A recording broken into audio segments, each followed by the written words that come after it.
What up, legends?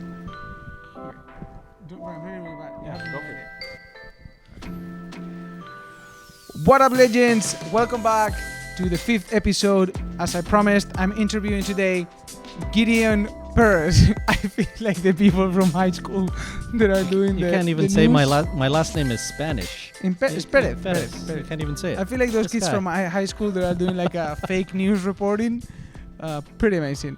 Okay, so in this 5th episode, we're gonna go deeper a little bit on our history, on photography, and how do we get in terms of gear where we are, or choices, or terrible mistakes. Lots of those made. And what kind of style do we shoot. I'm gonna start by my own background history on photography, which is pretty short. I started only when I was about 13 or 14. So I started doing videography and was obsessed with special effects, and that was really, really hard and time consuming, especially for a 14-year-old trying to figure out combustion, which was the program that people used to use for putting special effects on video.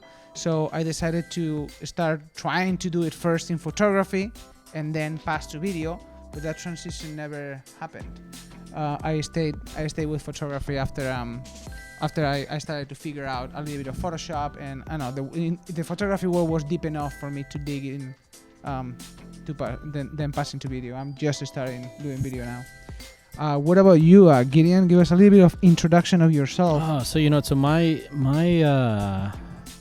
entry into not just photography but into graphics and design was a little different. So I actually didn't start with photography. I started with Photoshop.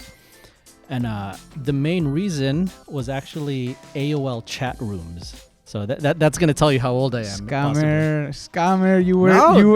You were faking to be handsomer than you are. It was AOL chat rooms, and if for those of you old enough that remember those, people always ask, age, sex, location, right? ASL, because you're trying to meet people. This is online dating in its infancy. And wait, how old were you in this? I was in high school. I was probably about 15. And what was the request? So location? So people will type in ASL, so that means age, sex, location. Oh, okay. I thought you were saying a location to have sex. Oh, I was no, how old no. were you again? What? Yeah, that would have been nice. So, and then after that, they would ask, do you have a pic, right? So they would ask for a photo. And I had no clue about getting my photo online. So I had to figure out how to use a scanner and take photos and get it into Photoshop and all of that stuff. Touching yourself. Yeah, and make myself look taller, basically. Enhancements. So that's how I got started, and then took some photography classes in high school. Never thought about pursuing it professionally until I was working with a buddy of mine on our own wheel company. So this was back when I was in my early 20s. We couldn't hire a photographer, so we bought a nice camera. And I said, hey, I'll do all of the studio photos. And by nice camera, what Canon do you mean? You know what? Back then, it was a 5D Mark II, actually. Oh, that was a pretty nice camera. Yeah. For the first camera, like, to be nice. Yeah. That's the first. Yeah, it's pretty good. Yep. So, yeah, and it's just, blossomed from there. So now that you've started through that route of gear, your first camera was a Canon 5D Mark II, I guess. It was a 5D Mark II. And what path did you take to where you are right now? Well, so I was doing a lot. I started doing more automotive photography. Mm-hmm. At the time, a lot of we were shooting a lot of studio photos for the cars that we were working on and for our wheels. So I learned studio lighting early on. I'm pretty sure it was terrible, though, when I look back at it in retrospect. And then I got to a point where I was getting a little burnt out with shooting automotive, and decided, I wanted to start doing portraits and working, on lifestyle photography. And so... Describe one of your favorite pictures of automotive that you've ever taken and one of your portraits. Oh, favorite automotive photo. Because you're gonna send it to me and I'm gonna put it up for if I can the viewers. If I can find it. Well, so I know one of the most memorable ones that we had. So this was we were shooting for this BMW tuner. So this was for actually BMW Performance Magazine. Mm-hmm. And we were shooting one of this company's really cool builds. It wasn't an E46. It was an E90 M3, I think. But they wanted some rolling shots, so back then when you're doing rolling shots, a lot of people were using rigs, and you're shooting that at like 3-4 miles an hour and dragging the shutter. We decided, hey, let's actually do it on the street, while driving. So I remember I was hanging out of the back of my friend's car. Out of his 3 Series. Yep, I've been there. Yep, hanging out. One other guy was inside holding me by the pants, which was probably falling down close to my ankles at that point. And we're just holding this big camera rig outside and shooting, and it came out really cool. Nice. I liked it. And you're gonna send it to me so I can put it up here. I'll try to find right, it. Exactly. I might right have there. a low res version of it. This was that's fine. so long ago. Portraits. Who did you shoot? Why did you like that portrait? So I got into shooting portraits and a little bit more commercial photography after I got tired of shooting cars. So I left that company and industry altogether. And started doing a lot of marketing consulting, and then also doing photography for a few different smaller brands here and there. And it was fun. Which one is your favorite portrait? Favorite portrait. Do you have anything in mind that always when they say what's your favorite shot that you've ever taken, it comes to mind directly? Mm-hmm. No. Nothing like that? No, not that I can think of. I mean, I've seen pretty cool ones of yours that you've shot in the Walt Disney thing. It might have been a selfie. Exactly. Exactly. I'll have to get back to you on that. Okay, Yeah. sounds good. I mean, we'll add it anyway Mm-hmm. while this Okay. conversation is happening. But so let's go back a little bit to that transition of gear for the audience that is looking to buy their first new camera, or I wanted to have a little bit of history on where your path took you. And let's just start by saying he currently shoots Fuji XT3 or XT4? XT4 now. XT4, Yeah. nice. And how do you get there?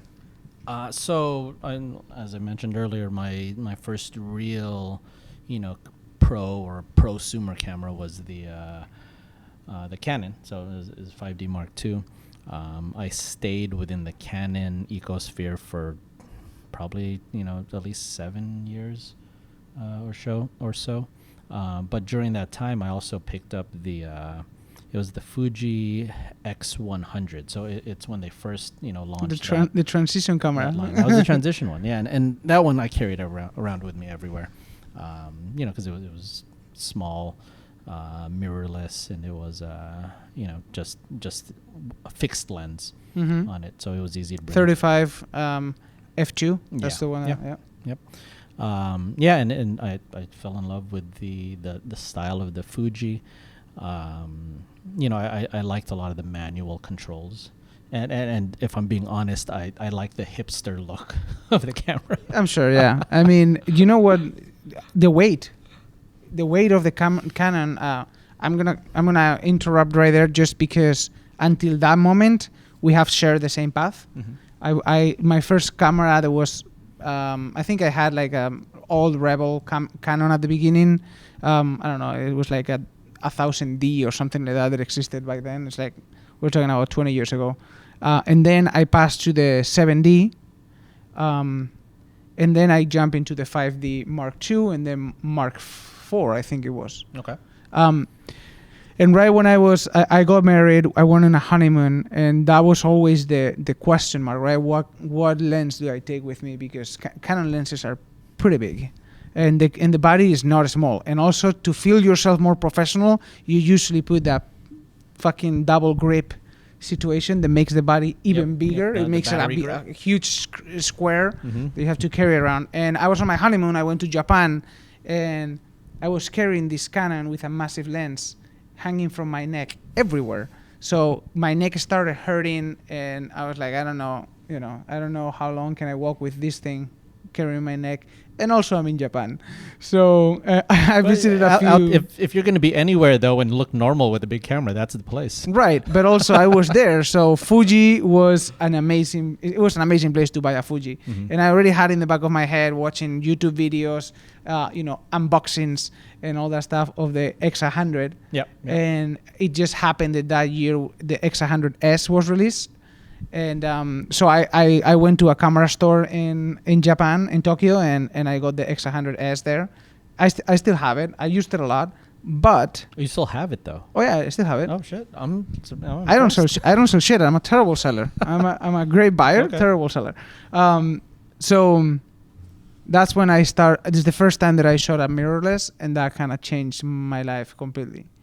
But go with your time. After the X100, what do you get? Oh, no. So I still stayed with Canon for a while. The X100, I think I sold that, and then I picked up an X100S when that one came out. And that was still my normal, whatever carry along, street camera. I think ECD. Yeah. I don't know, EDC, everyday carry. Everyday carry. There you go. I think at one point, I'm not sure when it was, but I did move on to a 5D Mark IV that I was shooting with. Yeah, it was amazing. The for a amount of while. megapixels, right? That one had. Yeah, It that was one crazy. was great. And then I got burnt out. I got burnt out with photography. Oh, you did? Yeah. You took a break or something? I took a break. I sold all my gear. The only thing I held on to was the Fuji. But I sold all my camera gear. I probably stopped shooting for about 2 years straight. Like, I didn't pick up a camera. What burned you out? At that point, it was because I just it felt more like a job. Well, it was. Yeah, I was doing it full time, and I just I wasn't enjoying it anymore. So I needed a change.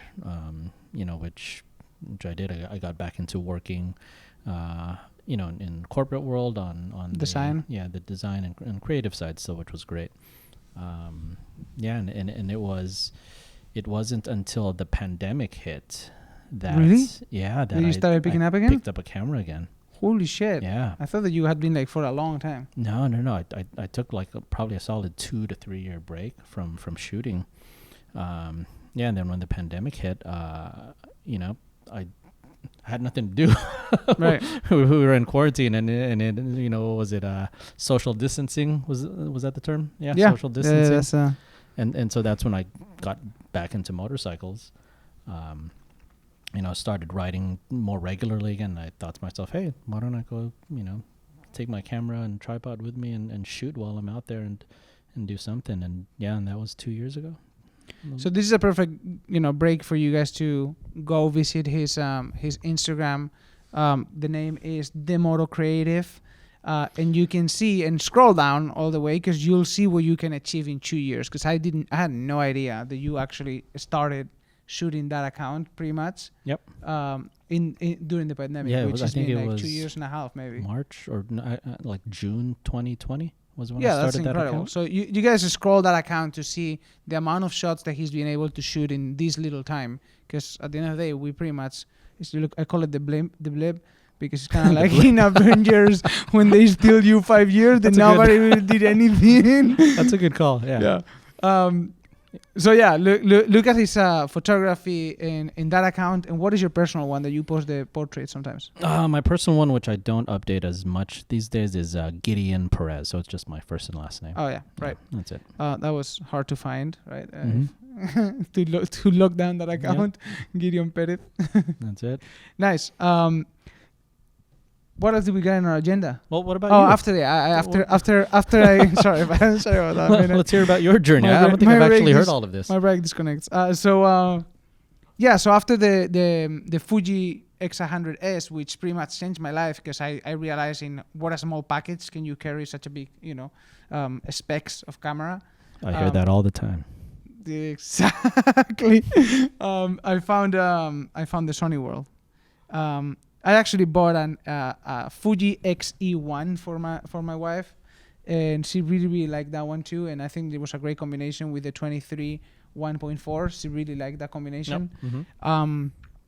But I found the Sony World, and definitely I have to say it was kind of like the megapixel account what made me go there. The 42 megapixel on the Sony Alpha 7R2 was what kind of convinced me, because I felt like I wasn't sacrificing the quality of the images of the Canon 5D Mark IV, which was pretty high too. So I sold all my lenses, all my I had one body. Like I said, I'm terrible at selling, so I just went to B&H and I said, or at Dorama, somewhere like that. Yeah. And I just sold them everything I had, and I got the body and no lenses. Oh, you sold it to a retailer? Oh yeah. I'm terrible. I got raped. Yeah, it was bad. Yeah. Okay. But I was able to buy the body and a Metabone adapter to put my Canon 51.2 lens, and I only kept the 51.2 and the new body of the camera. So I was shooting that for a while.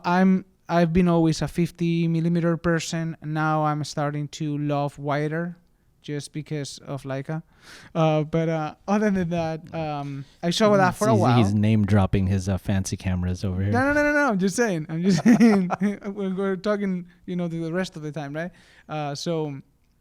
Yes. So I shot that for a while, and then I started adding all the G Masters to the collection. Okay. Because I always pretty much shoot fixed lenses.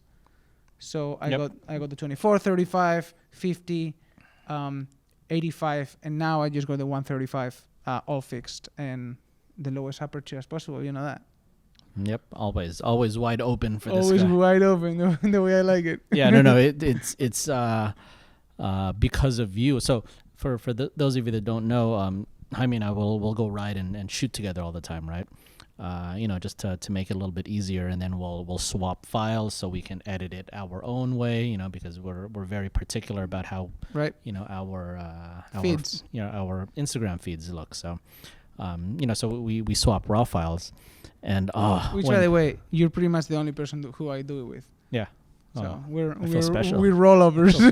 Rollovers. But yeah, when he started sending me his files from the Sony, what is it, the a7r4? First of all, it slowed my computer down.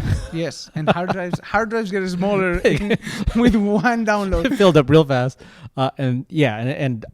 it's making me consider, just because of the pixels, you have so much more flexibility. Yeah. With me, I have to be a little more thoughtful with how I'm framing it, and I ruin a lot of shots because that my framing is just bad and I don't have as much flexibility. Which is I think why I also started shooting wider, because having this flexibility with the pixels, I get on the motorcycle and I don't see a reason to shoot a 50 millimeters. The minimum I shoot is a 35. Yeah. And usually if I can, I'll just take the 24 and shoot whatever happens, and then I crop after. Because by the way, we are shooting while we're riding, so it takes a little bit of a skill just to get the shot right. Yeah.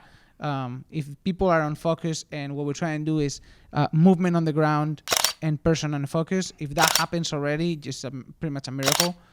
So then we can crop in, and it looks nice. Yeah. Then it's funny. That's actually one of the things that I enjoyed a lot when we first met, was I saw that you were also riding and shooting at the same time. Because for me, I saw other photographers, you'll see a lot of really cool rolling shots, right? By car. And a lot of it is taken from a car, right? Right? Or a rig that's mounted on a car, something like that.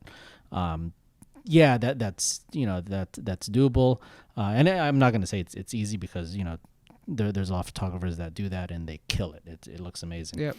But my thing was always, I don't want to be, when I'm out riding, I want to be riding, right? I don't want to be in a car following my friends on their motorcycles. Yeah.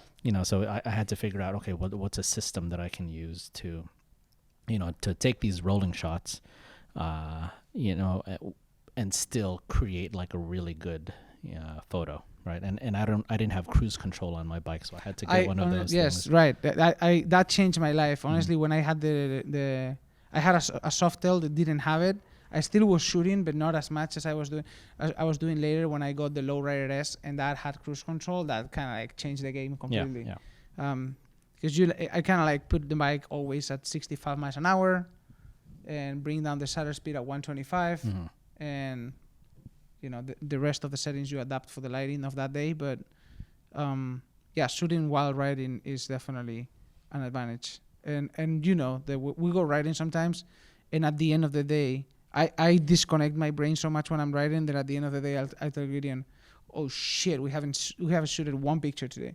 And then we have to kind of go back to the highlight places to reshoot everything that we hadn't shot through the day. You mean we actually enjoyed riding and just to ride? This is true.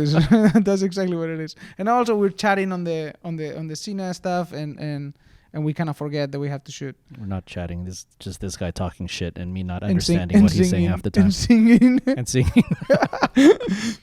Okay, so if money was no object, what system would you wake up tomorrow with? If money was no object. Oh, you know what? I didn't even think about this one. What do you mean? Are you implying that I did send you these questions ahead of time? Yeah, maybe. Shit. You know what? If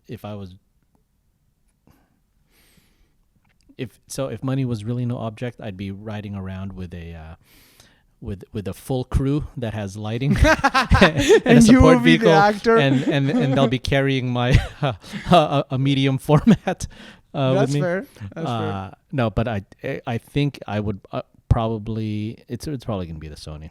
It's probably gonna be the a7r4. I think I'm probably gonna make that switch. Well, let me soon. tell you, dude. I think I've been seeing reviews and rumors, and there is an R5 coming out, a Sony Alpha 7R5, 102 megapixels. Yeah. So your Fuji is gonna shit. So yeah, I might save switch. money though. Save money. I'll switch Start from the Fuji saving. camp soon. I mean, unless Fuji wants to, bring me on as an ambassador. So Fuji has always said that they're not gonna do full frame cameras. I don't know why. They say that the market of the APC sensors is like the best for them, and that they kind of master that size, and they don't want to do full frame. They just pass to the kind of medium format that the GX has. Yeah. I don't know why they kind of not competing in that sector. Gotcha. Yeah, I don't follow any of that information. I geek around so much, dude. Sony sounds good for you, but if I didn't have money was no object for me, I might switch to Leica SL. Full on. SL. Okay. But I've had a Leica M, and although I love the system, I love the craft of using it, it's just not for me. It's not. I tried and focus while I was riding once, and I felt like I was gonna die, and it just required way too much time. And also, I have a lot of friends that are Leica lovers. I am a Leica lover, and they embrace the non-wide open lens situation. They buy Sumichromes, which to me is like a waste of $3,000, which is an f2 or even 2.8, and I'm like, that's not for me, not for me. And focusing manual at 1.4 is definitely a challenge while you're riding a motorcycle. Yeah, no, I wouldn't even try. Even when you're with a model, I think they're moving and they're doing different poses. By the time that you focus, you already lost like three different positions. So maybe I would do the SL2 or the 3 if Leica decides to release it this year, and then change all my lenses to the SL system. Although I see a lot of challenges because the lenses that they have right now out there are not also completely my style. But I don't know. I guess it's the name. Perfect. So when you decide to sell your Sony, then it's gonna go for you. I'll sell it. I'll buy it for dirt cheap from you. I am. I wouldn't be surprised because, like I said, if not, it's gonna end up in a drama. Yeah, perfect. So, I am gonna buy if A7R5 comes out, I'm buying that for sure. Yeah. And if a Leica Q3 comes out, I'm buying that for sure. I already have set my rules of Perfect. what am I. I will hang tight with my Fuji for now until that happens. Nice. What else do we have of questions? Okay, so let's talk about styles. What styles of photography do you like the most shooting, and which ones do you like the most appreciating from other people, hanging in your house, or what do you look at in terms of photography to just enjoy it, not to shoot it yourself? So, like specific photographers right now, or Specific photographers, styles? styles. What do you look in images to put in your house that you like? Do you put in your house? I'm looking around and there's no one picture here that they're down there. Yeah, I haven't. I don't think you've shot those, do you? The colored ones I shot. Okay, so I'll check them out later. But what do you see in photography to hang in your house? You know what? I don't know. So I'm so indecisive when it comes to that. There's so many things that I like that I can't decide what to put up, so nothing goes up. I don't know. Okay. Yeah, but I mean, in terms of style, I don't know. For me, it changes. I think there was a phase when, I was really gravitating a lot towards, and this is not the way I shoot, but just, the styles that I really like is, that very film aesthetic, right? So there was probably a few years not too long ago where that everybody was shooting in that style. It's probably still a little prevalent right now. Yeah, and I love the look of that dark, moody, very grainy type of feel to it, whether it was actually shot on film or recreated. Yeah, or through editing. Yeah, it was done through editing. These days it varies. I mean, there are some photographers that I see that are just amazing with their lighting. So just the way that they're shaping light and creating these sometimes hyper realistic photos. Which I enjoy. That's probably more so on the automotive side of things. When it comes to like lifestyle portraits and fashion, I still like those ones to be a little more simpler. But yeah, I mean it changes regularly though. Which one is your biggest inspiration photography wise right now? Photography wise, Other than me. definitely was not going to say you. You know what? So when I first started the moto account, there, I came across a lot of really great accounts out there. It was a good mix of, accounts that were influencers that take nice photos and actual, and photographers that, really, are honing the art of photography. I would say probably one of the more influential accounts is John Ryan Hebert. And his motor stuff is great. He's always out going to remote places and shooting out in the desert. What's his account? I think it's John Ryan Hebert. Okay. Have you met him? Yeah. So he's actually become a friend. Oh, okay. Yeah, because he rides all the time too. This is sponsored. Sponsored. Shout out. Sponsored by. No, but definitely, if you're not familiar with his work, check it out. He's an amazing photographer, awesome guy, and he rides everywhere. There was I think Triumph did a feature on him because he has like over 100,000 or 200,000 miles on his Bonneville, and that he's always riding in the desert and even racing and stuff. And have I met him? I don't think so. Maybe not. Okay. Yeah, no, definitely. There's a lot of people out there that I really, follow and are, actually look at their account regularly. But definitely one of them is Aaron Birdhall. Aaron Birdhall. Yeah, that's fucking. Yeah, he kills it. Incredible. He's amazing also. Every shot is like a masterpiece. But yeah, there's a few of them. Actually, one that I've met. I'm terrible at names, dude. I'm realizing that I was gonna say a name, but I'm probably making it up. I think his name is John or Josh, and he's a guy that shoots high in like Salt Lake and Utah or Oregon area with the guys from Ride Fast, Don't Die situation. Go Fast, Don't Die. Go. Like I said, terrible with names. Yeah.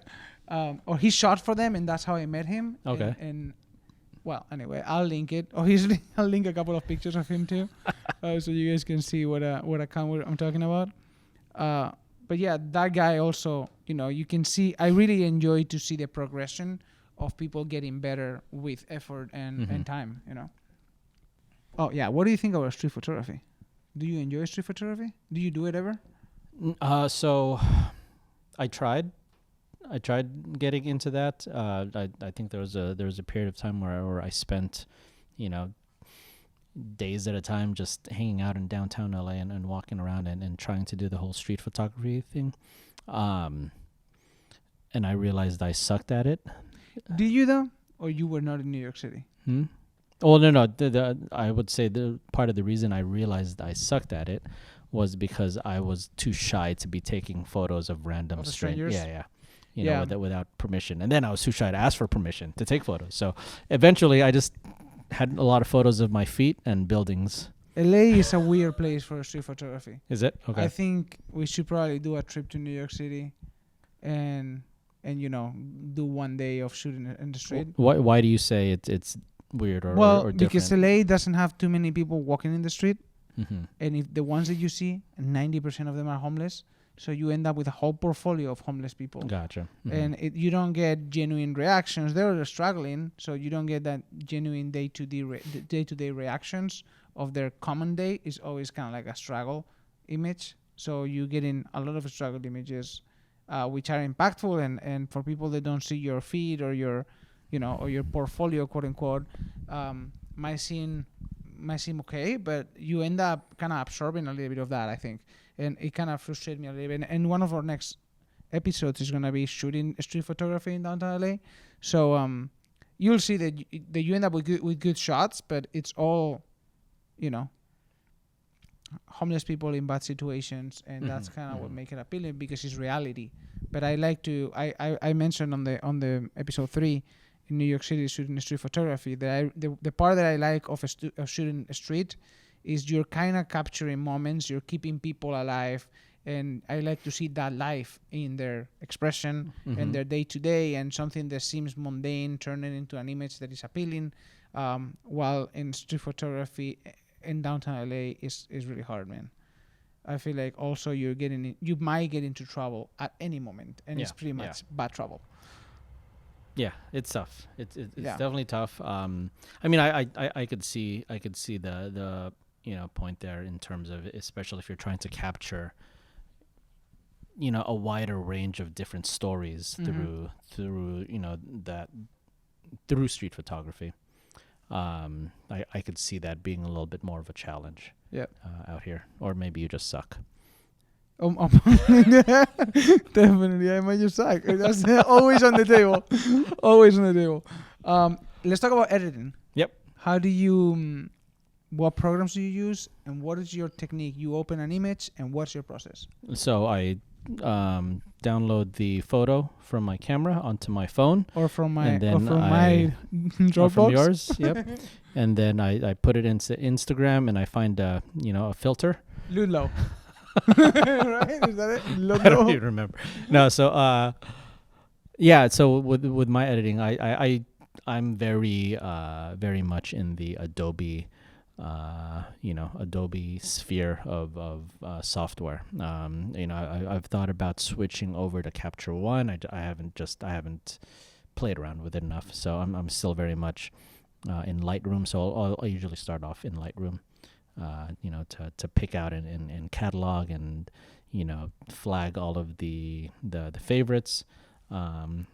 From there, I have a lot of presets that I've built over the years. So depending on the situation, for you new photographers out there that think a preset is just going to all you need to do is click a preset and you're gonna get amazing things. Maybe maybe you might get lucky. But have you bought presets? Yeah. I've purchased presets. Do you recommend people to buy them? I do. I mean, honestly, it's especially if you're starting off and you're not very familiar with how color science works. it's a good way to see what other photographers and designers are doing, right? And that's how I learned. I bought presets early on when I was trying to figure out how to work with all of the different sliders in a way that actually made sense, and seeing how other photographers have developed them. That led me to to eventually start developing my own style and developing my own presets. I mean that's probably what I would recommend is one of the easier ways. I mean, short of taking a class and and starting completely from scratch. Yeah, I think it's important, like you're saying, realizing that a preset comes with a lot of editing after you apply it. It's just not. And actually, there is a guy that I've been thinking or not if dropping his name or not, because at the same time that I felt really, really scammed, I also learned a lot from. Okay. Which his name is Gareth and his Instagram is Short Stage.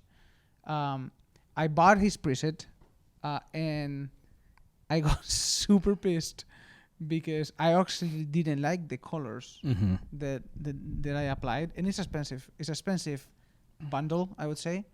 I didn't find too useful the tools, but what I did find useful was the videos that came with it to explain you how to use them.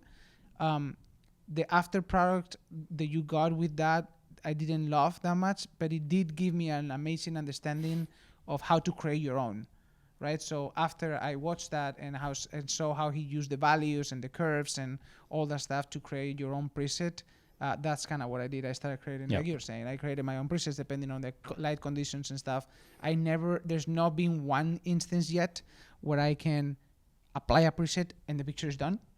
Neither with mine or anybody else's preset yet. But I have bought a lot of them in the past until I found this one with the videos understandable enough for me to create mine. I bought a lot of them to go testing and see what each of them did and how did it move the values and stuff like that. Yeah. But it is hard to understand if you are thinking that you're gonna buy it and it's gonna work. It is, because it's the same. There's ones that I've purchased in the past, and I applied it and I was like, that does not look like what they were advertising, right? Yeah. And it took a while to learn how to tweak it properly, because that one preset is not going to work for all lighting conditions, right? So depending on if you're in direct sunlight, or if you're shooting on a cloudy day, or if you're using studio lights, all of these will interact differently. Another thing that sometimes people don't take into account is the actual camera files, right? So the color profile, even with the Sony versus the Fuji, the same preset is gonna treat it differently, and you need to color adjust fairly heavily sometimes. I'm one of those people that hoards all of my photos, so I have a lot of photos from like 10 years ago. And longer with my older cameras and everything, and sometimes I'll pull those raw files and go through and see how I would edit it now. Yeah, that's great. Right, that's a good exercise. Yeah, and it's same thing. Like some of the, the presets that I'm using now from all these older cameras, or applying it to these older files, it's so drastically different. Yeah. So that's just something to keep in mind, especially if some of you guys out there are, buying some of these presets and learning how to use them. And finding that, hey, when you applied it's not giving you the results that you're looking for initially. Don't get frustrated just yet. Yeah, shoot raw. Yeah, learn. Just shoot raw forever. Shoot raw. Shoot raw. Yeah, because that is what you're saying. That the good exercise is, at some point, if you're shooting raw, when you take the picture, you edit it in the way that you in that moment like it, and then 10 years after, you come back to the same image. And you grab the raw file, and it's not destructive, so you don't have to over-edit over the edited file. Yeah. And you can you take another stab at it and see what happens. Yeah. And you then realize too that, oh man, I really sucked. There's no way to save this photo. And I was proud of that piece of shit. That's awesome. Yeah, I've also tried and start with the Capture One and other programs, and it's just I'm not as agile as, although I go through a really exhaustive process. Like you say that you go in Lightroom and do the selects, I go into the folder one by one. Okay. And like spacebar, open it. Nope, no, this one. Spacebar, open. I just got used to it and kind of selecting color tags for the levels of how much I like it. So then I filter by tags. What else? What else do we got? I think that was the whole list. But I did want to ask you something else. Where do you do with your images? Is there anywhere that you put them up other than Instagram? Are you keeping a catalog, website, anything updated? Pretty much up to date. Not every day, but I mean. No. So I think these days, for most of the stuff that I'm shooting, it's just on Instagram. I have my website, which I update, every once in a while, but not as often. Yeah, and then unless it's a client, shoot. Yeah, I don't have any kind of projects right now where I'm actively uploading newer images or cataloging. What was your last collaborations, clients? What bring up names? Just say what projects have you been working on lately? No names? I have a bunch of NDAs. Oh, you do? Fuck No. you. What are you talking about? No. Break them right now. So I think one of the really fun projects I was able to work on is I worked with Motaz tires. Oh yeah, right. You worked with me on that to shoot a lot of content for their new website and just general content. I believe so. I believe the site is up. Nice. What's the domain so people can go check it out? It's Motaz tires. I don't know we'll link it. I don't know what the we'll website link it in the description. Address is. But they were awesome, and it was a fun way of shooting because we, rather than turning it into a big production with a support van and all of that, we were able to to do it in a little bit more of a casual way, so to say, where we gathered a group of friends together on a few different days. Went to some fun locations out in the desert. I don't think I've seen the results other than the ones that I was in. Mm-hmm. I don't think I've seen too many okay. final stuff. Yeah. They should be up on I'm just linking on the site. I'll But it was fun. It was a fun project because it didn't feel like work, so to say, because we were all writing. We were all writing together, and then I almost died that day, but yeah. Yeah, that's right. Drink water, bro. So that was awesome client to work with, and they trusted me with a lot of that stuff. And I think it came out great. It was fun. Nice. I'll put it up here, a couple of pictures of those. Any other clients that come to mind quickly? I mean, I'm picking up here what about you? Helmet. From you, so. Yeah. So it's one of the great things that have come with creating this account and and building it up is the ability to work with a lot of these different brands. So Arai has been great to work with, right? So they've been able to supply some helmets here and there, and same thing. We just go out and shoot and have fun and just create some cool content. One last thing I did want to bring up is just because I just realized that there is a lot of people out there that maybe like you or like Chema, the guy that I work with in pretty much all the collaborations that are not motorcycle related. Mm-hmm. Everybody's seeking at some point of shooting themselves, and you have a lot of experience of that because I guess you were by yourself. Calling me a loner. No, I'm saying now it makes sense that through your social distancing part when you started, you shot a lot of yourself, which makes sense. What advices do you have for people that are starting to shoot themselves? Oh, so I mean, it's a challenge. It's not easy. I know there's another account that was very inspirational for me for that. Gorm Moto. Oh yeah, that's the guy shoot himself. Yeah. Oh shit. Yeah. So Gorm, he's based. He's in Europe somewhere. I'm not sure where.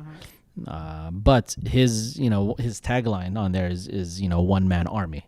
Right, because basically she's shooting all the content himself. There's a few shots like of him riding his faster motion shots where he does. I think he has mentioned that someone's helped him with that. Mm-hmm. But I think everything else is is him shooting it himself, and I think he uses only one lens. He's on 85 millimeter. That is my the whole time. 90% of my shots. Shooting are wide 85. open. Exactly the way it should be, man. So yeah, I mean, so that was one of the ones that motivated me to really to try that out when I was riding off on my own. And so I mean, my biggest thing that made it a lot easier, of course, you're going to want a decent tripod. So I have, a very compact, lightweight carbon fiber tripod that I bought on Amazon. So it was not even a name brand one, but, it was small and packed well. So I that was great. And the other thing that helped immensely is using a remote trigger with a timer function. No cell phone mirroring. Or no, like I've tried doing it where I hooked up the camera to to my cell phone using the app, but it was always clunky to work with. Yeah, it's just you step away from the camera for like 10 steps and it starts failing. Yeah. So what I found is you just using a remote trigger with a timer. So there's a lot of ones that people use for for like astrophotography, right? So you can set it to shoot at certain intervals where it's shooting every 1 second or every 5 seconds or something like that. So when I'm creating that kind of content by myself, how do you focus? I frame it ahead of time. Okay. Yeah. So I usually, that is my always challenge. You don't know where you're gonna stand. Yeah. So how are you focusing for yourself? Yeah. No. Yeah. I know where I'm gonna stand. Okay. Yeah. So I frame it ahead, and then I set my focus points to where I'm gonna be. So.